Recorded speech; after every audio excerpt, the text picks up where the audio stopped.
Welcome to the second out of three movement classes. This one we're going to talk about spine and pelvis, what it's meant to do, and hopefully give you a better understanding of your own spine and pelvis, the difference between hip motion and spinal motion, and really master this because it can be quite important for patients, particularly with low back pain, etc., etc. So when we look at the spine, okay, the spine has 33 segments in it, and it sits on top of the pelvis. Okay, pelvis being your two ilium bones, you have the sacrum in the middle. And the pelvis is designed to do quite a lot of movement. The pelvis can shift side to side. It can translate left and right in space. Okay, it can tilt forwards and backwards. Think about if I had a bucket of water, tipping the water out the front or tipping the water out the back. I can also tilt the bucket side to side, but it hasn't actually moved in space.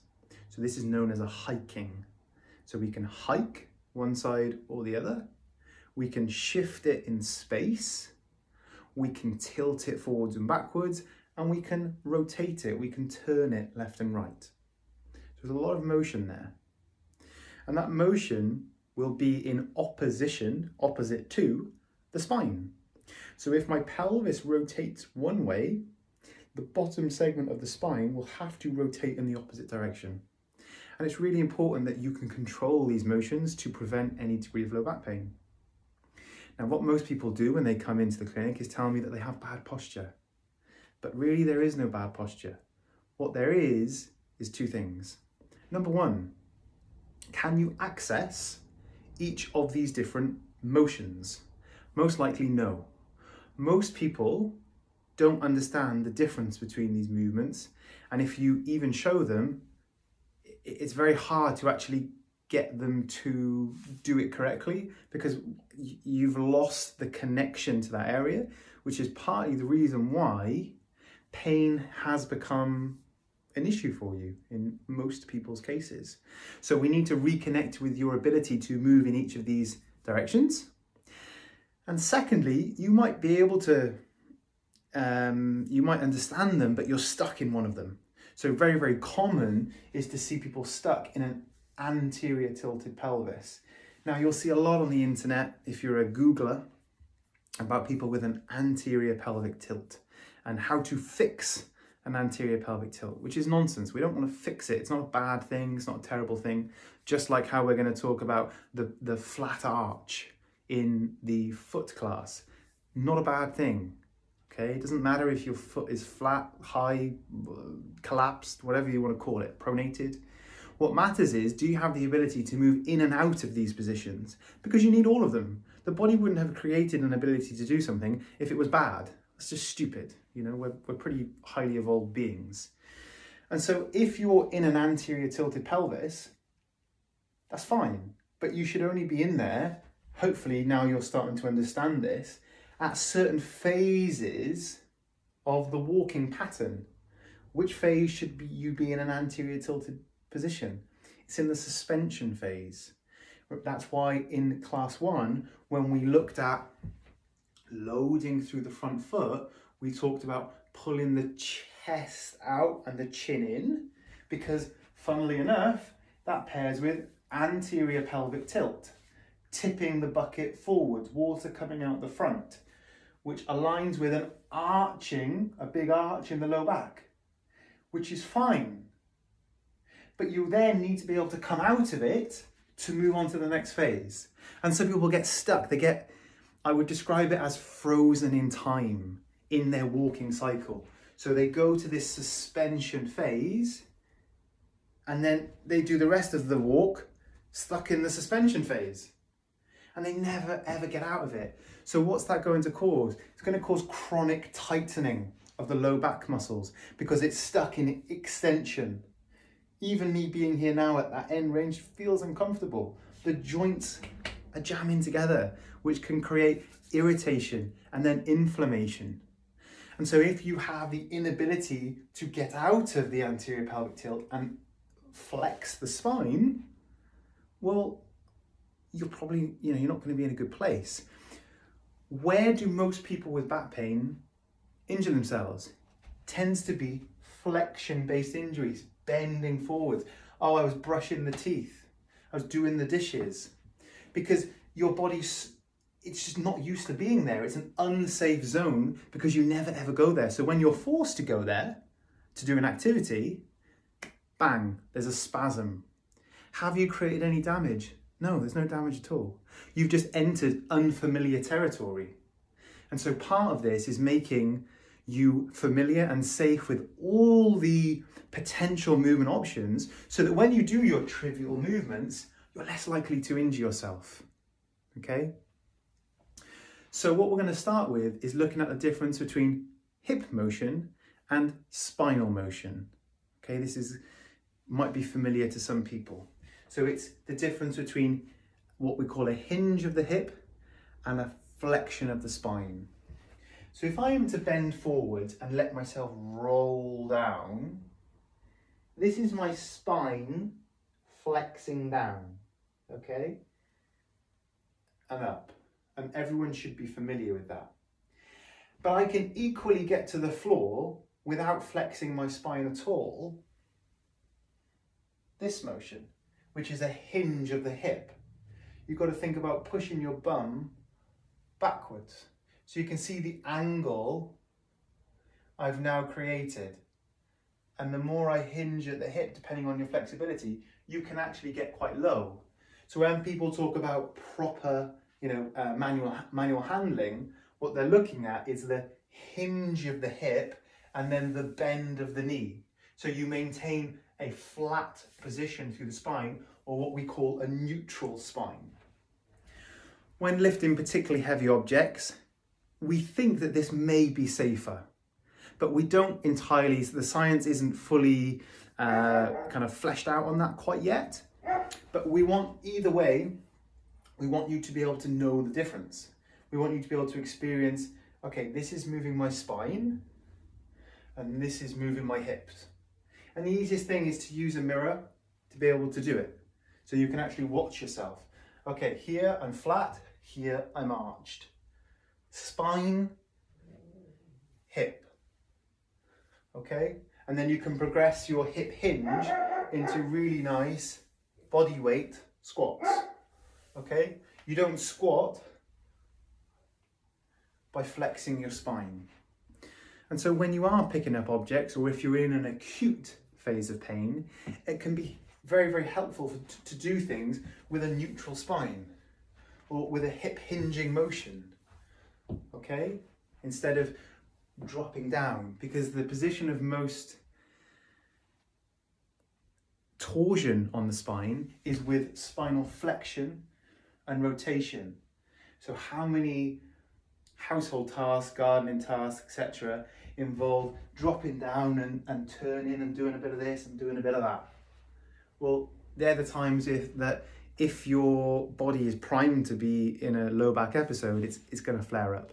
So the first thing we want you to practice, very, very simple, is the difference between the hip hinge and spinal flexion.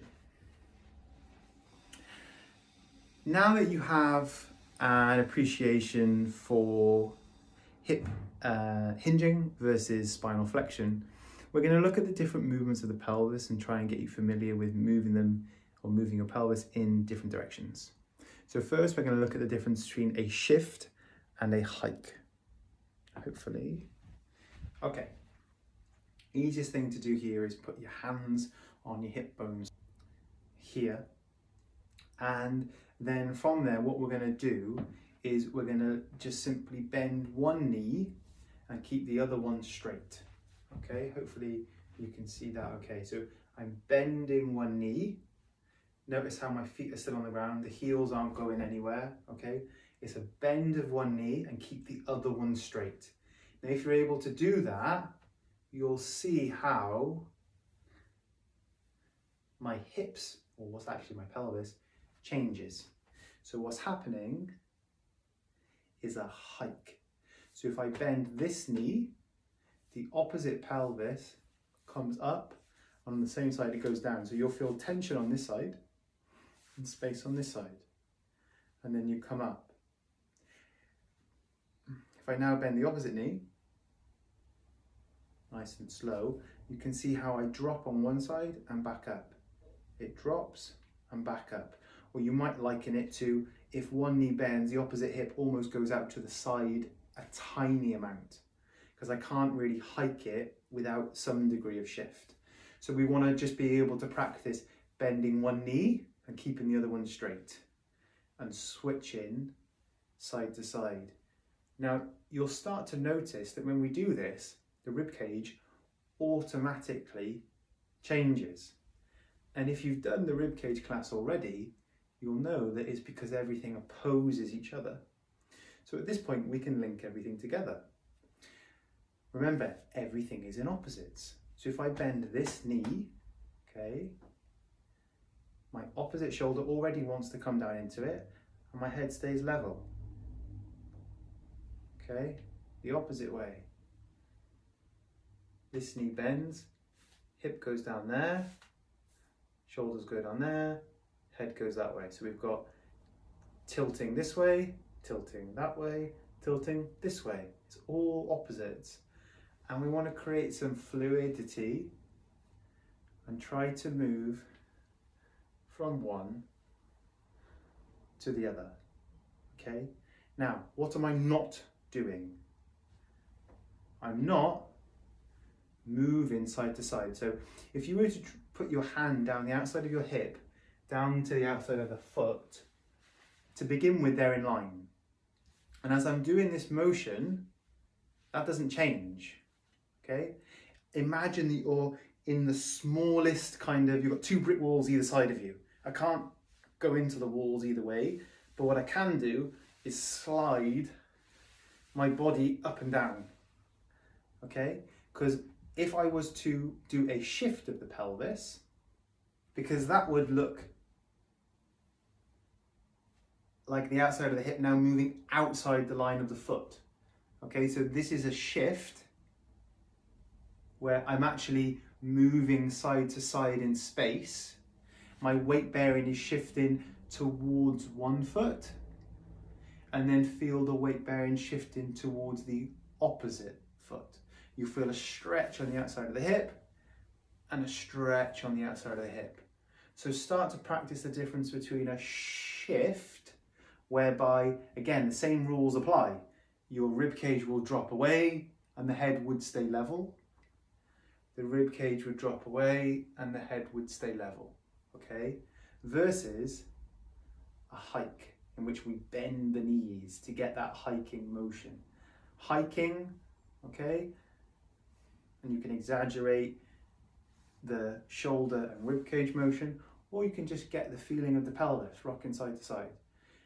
We want to do it slowly to feel it, and you can speed it up just to practice. Versus that shifting motion, okay? Side to side.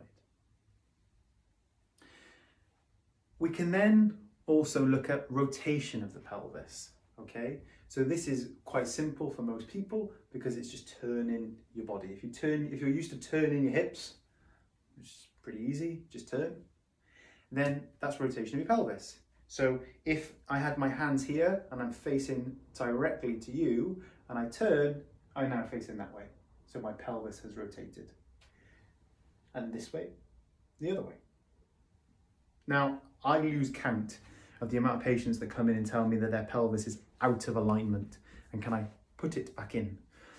Which would be lovely. I'd be a miracle worker for one, but this couldn't be further from the truth and it's absolute nonsense, and please don't listen to anybody that tells you such nonsense, such as your pelvis is out of line or one leg is longer than the other. Unless you've had a hip op and they've shortened your bone, your leg isn't shorter, okay? I guarantee you.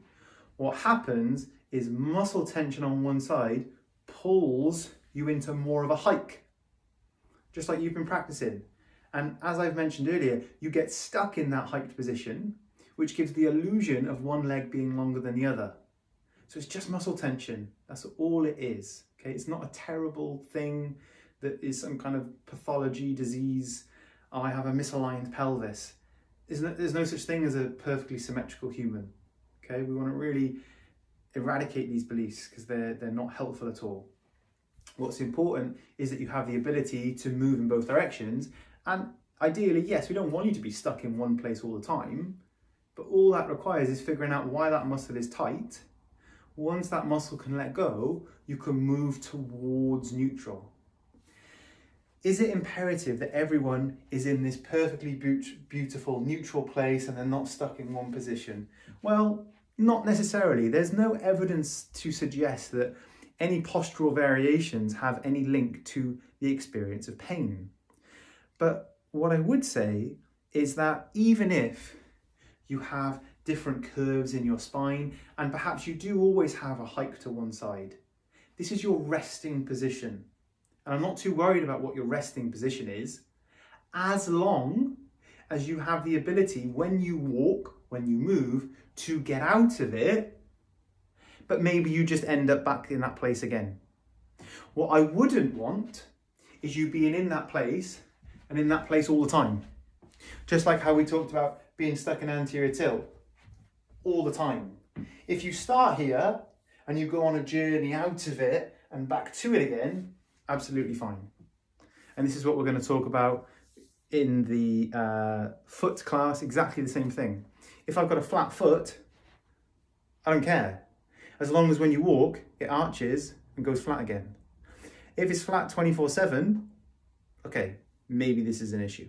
Okay, so hopefully that clears up some ideas around posture, etc. So we don't want to worry about pelvises being out of line. So we've looked at the hike and we've looked at the shift, and hopefully you're quite good at practicing that now. And now we're looking at rotation, okay? So just to recap, if I have my hands here and I rotate, they go that way. All I want you to start to practice is countering that with the rib cage, okay? So we can either, there's two ways of going about this. I can fix my rib cage completely still and turn my hips, try not to let your shoulders go with it, okay? One way, and you'll feel a lot of tension in the back because you are resisting it, okay? One way, I'm now facing that way, and I actually have to hold on to help myself. This is the other way. You won't be able to move very far, slow and controlled. So we can do it that way, or like we've done previously, if I was to fix my pelvis completely still and rotate my thorax, it's relatively the same thing, right? I'm just doing it in reverse order. Okay, I'm getting relative rotation of the pelvis in comparison to the rib cage because we have to do opposites. Okay. At this point, we could add in the neck. So if I was to rotate my whole limb this way, I need to come back here, and I need to go that way with the head, right? And the same would apply the other way. This way, that way, that way. And if you're really feeling like you're up for a challenge, you can try to link all three together at the same time, which would look like this.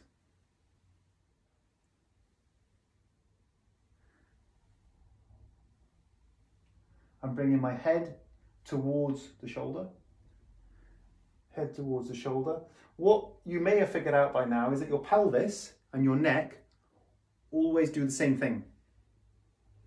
How common is it for people to tell us that they have neck pain and back pain? Because very often their neck and low back don't move in synchrony. Or if they have mid-back pain, the mid-back is stuck in the middle. Okay, like three cogs. One goes one way, one goes the other, one goes the opposite again. So the pelvis and the neck always move the same way, and the rib cage counters. So we want to practice that three-way rotation, which finally takes us on to tilting of the pelvis. So we've looked at rotation, we've looked at hiking, we've looked at shifting. And now we want to look at tilting, because tilting is what causes either an arch of the back, okay? This is when you lie on the floor on your back and you feel like your back is nowhere near touching the floor. And you can kind of put your hand underneath. Whereas if your pelvis was tilted the opposite way, posteriorly or backwards, water tipping behind me, then you're going to feel your back flat on the floor. When you lie on your back and your knees bend up, it tilts backwards a little bit. And I'd say 70% of people struggle to posteriorly tilt the pelvis, okay? And there are several exercises within the PDF attached to this movement class that try to help you access posterior tilting of the pelvis. So what does it pair with? Because this is all about paired movements, right? Well, we've seen it a number of times now. We've seen slumping of the rib cage, jutting of the chin. Now that's paired with a posterior tilt of the pelvis. What you'll often find, it's this motion. So there are lots of ways of thinking about it. I could think about tucking my tailbone underneath me, okay? By drawing it under. You may get a want to bend the knee ever so slightly. But what I don't want is this, because now I'm just squatting, but my pelvis is staying the same. What I want is a tucking under, okay? You can also think about the front pubis area coming up. You can think about this bony bit of your chest bone and this bony bit coming together, okay? If they come together, that means that you're flexing your spine a little bit and tucking underneath. And as you do that, you automatically get into that position, okay? One of the easiest ways to start to practice this is using the wall. Now, if I stand on the wall and I bring my feet kind of 6-12 inches away from it, I've now got 3 points of contact on the wall. Back of my head, behind my shoulders, and my bum. Now, if I think about trying to get my back to touch the wall, then that is a posterior tilt. So we just start to practice feeling the back on the wall and taking it away. Back on the wall, take it away. Then you can start to pair the chin in. Back on the wall, head extends. Back away from the wall, chin in. One way and the other way. You could even pair in what we've seen previously with the shoulders. Back on the wall, roll in, chin away, back away from the wall, arms out, chin in.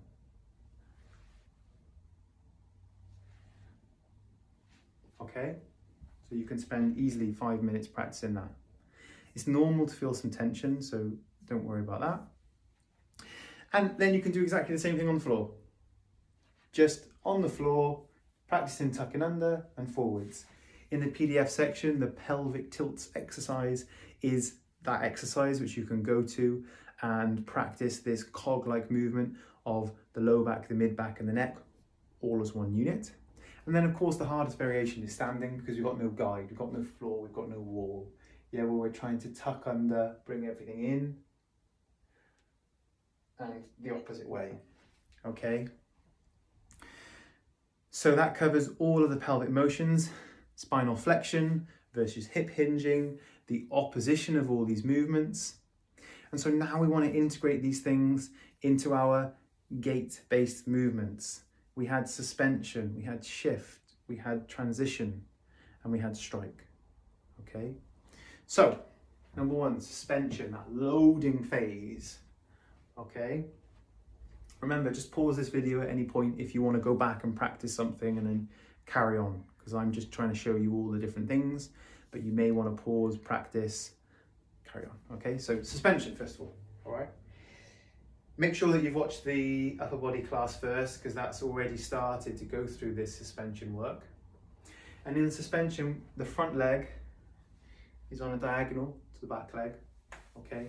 And our weight is shifting forwards and the knee bends, okay? What you'll find later on is actually that knee bends in a little bit over the big toe. And now we can talk a little bit more about what the pelvis does in suspension, okay? Now what it does is a hike on the front leg, okay?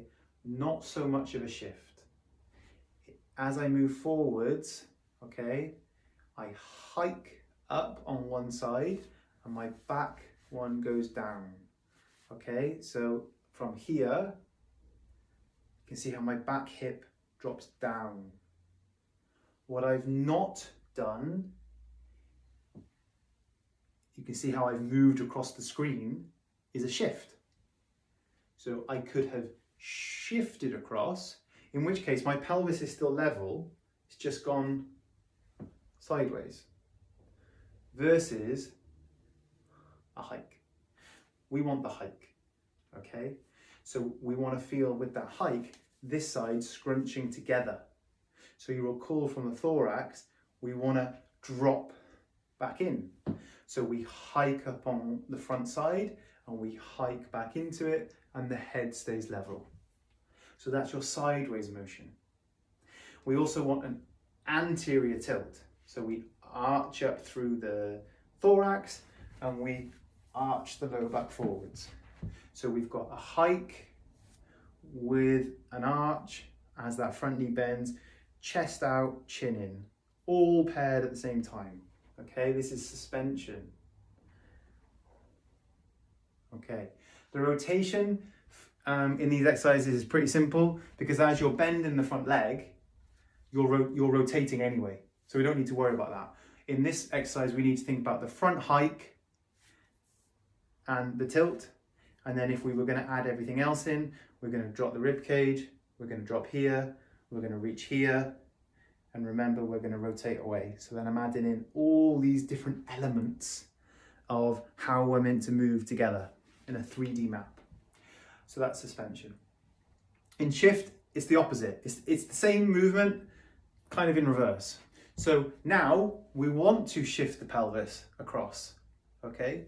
But we want to do it in a posterior tilt, which is where a lot of people will struggle. So slight tucking under, or feel abdominals contract as you slump through, okay? We slump and we shift across. And our body drops away, okay? But it's much more of a shifting motion, hence shift, okay? Rather than hike. Shift away, body goes away. Pelvis is going this way, so my thorax has to go the opposite way. That's why we reach. Yeah, jam jam. So in full, it's across, shifting, posterior tilting, reaching, optional, reaching forwards, head stays level, knee bends, front, weight moves onto that front leg. Okay? Now I want to show you the full strike exercise, which we haven't been through just yet. So strike is the moment of hitting the ground. And we're going to talk a little bit more about this in the third class, about the placement of the foot. But for now, relating to the spine and the pelvis, we're going to look at a combination of stretching the back of the body at the moment that we hit the ground. Okay, so what happens when that foot hits the ground is we have a tucking under. Okay, a tucking under. And automatically the knee might bend a little bit. Okay, so because of that, the front knee is straight and the toes are up. The back knee is bent, I'm tucked under, and I'm flexed, and my head would be forwards. It's a very exaggerated version of what happens when you hit the ground, when you strike the ground. So what happens if you're stuck in that anterior tilt and you go to strike the ground, but you're here? Well, this is very inefficient movement. We're not designed to move in that way. We're designed to strike the ground in a posterior tilt. So you need to be able to access it, okay? So the way that we go through this movement is we start with the feet square. We step back, back knee bends, front knee stays locked, heels come up, and as we do that, we tuck under, we turn the arms in to encourage the rounding, and we drop down. Okay, you may not be able to go very far, and then we step forwards. So it's back and down, okay? Encouraging a real C-shaped position of my spine, not a hip hinge, okay? In that hip hinge, you're gonna get much more of a hamstring stretch. Quite painful, actually. Whereas if I round my spine, I'm taking it off, okay? This is why many people struggle to touch their toes. Because when they go to touch their toes, what they can't do is round their mid-back. So they run out of space. Because if I'm stuck with a flat middle back, I can't get there. But as soon as I can round, all of a sudden I can get there. So if you're struggling with touching your toes, it may not be your hamstrings at all. It may be your inability to get that middle part of your back to expand backwards. So this might be a nice exercise for you. So to recap, leg goes back, back knee bends, front knee locked, heel, floor, toes up, round and reach, and then step forwards. So just start to go through this multiple times, nice and slow. Vary the reach. I can go out in front, slightly different angle. Remember, the chin should stay there also. And we just do it as a repetitive motion. Going from posterior tilt to anterior tilt, to posterior tilt, to anterior tilt. So we can really make these movements quite fluid, okay? So that's the strike exercise, and you'll find the full video for that separately attached, but that's pretty much the whole thing. Just another way to focus this posterior tilting, linking with rounding in the rib cage. So that covers the whole lower back and pelvis class, and now finally go on to the lower limb class to make sure that your feet are doing what they should do.